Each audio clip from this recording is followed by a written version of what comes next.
আমি আসলে কথা বলতে পারতেছি না, আমার শরীর কাঁপতেছে, আমি অসুস্থ, তারপরেও বলতে হচ্ছে। আমি কেমনে আপনাদেরকে বোঝাবো, কেমনে বললে বুঝবেন?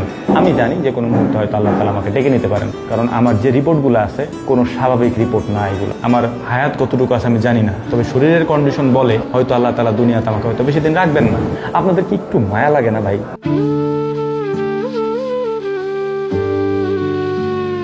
সকাল সকাল বিসমিল্লাহ অ্যাগ্রোর ভিডিও দেখে মন খারাপ হয়ে গেল।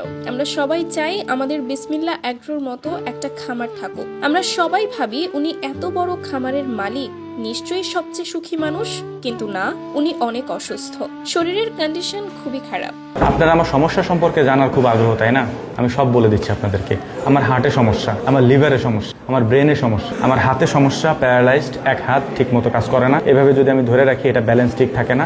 সমস্যা শুধু একটা না, অনেক। ওনার হার্টের সমস্যা, লিভারের সমস্যা, ব্রেনের সমস্যা, হাত প্যারালাইজড, সোজা করে ধরে রাখতে পারে না। একটা মানুষ এত কিছু সমস্যা নিয়ে থাকলে সে কি মানসিকভাবে সুস্থ থাকবে?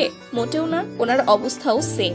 আবার একবার প্রমাণিত, শারীরিক সুস্থতা আল্লাহর নিয়ামত। শারীরিকভাবে সুস্থ না থাকলে আপনি যাই করেন অশান্তিটা থেকেই যাবে। আমরা মানুষকে বাইরে থেকে দেখে জাজ করে ফেলি, ওনাকে দেখে ভাবি উনি কত সুখী মানুষ, অথচ এই মানুষটা এত বড় অসুখ নিয়ে সার্ভাইভ করছে। আমি আমার নিজের শরীরের শারীরিক কন্ডিশনের কথা চিন্তা করে জনকল্যাণমূলক কাজ যতটুকু পারি আমার এলাকায় হোক, গ্রামে হোক, সেগুলি করা শুরু করেছে। কারণ আমার মৃত্যুর পর আমার উপার্জিত টাকা দিয়ে কেউ এই কাজ করবে না। তো আমি নিজেই সেই কাজগুলি করার জন্য বেশ কয়েকটা প্রজেক্ট হাতে নিয়েছি। আমি ওই কাজগুলো করার চেষ্টা করতেছি, কারণ আমি মারা যাওয়ার পর সাদগায়ে জারি হিসেবে ওই কাজগুলো থাকবে।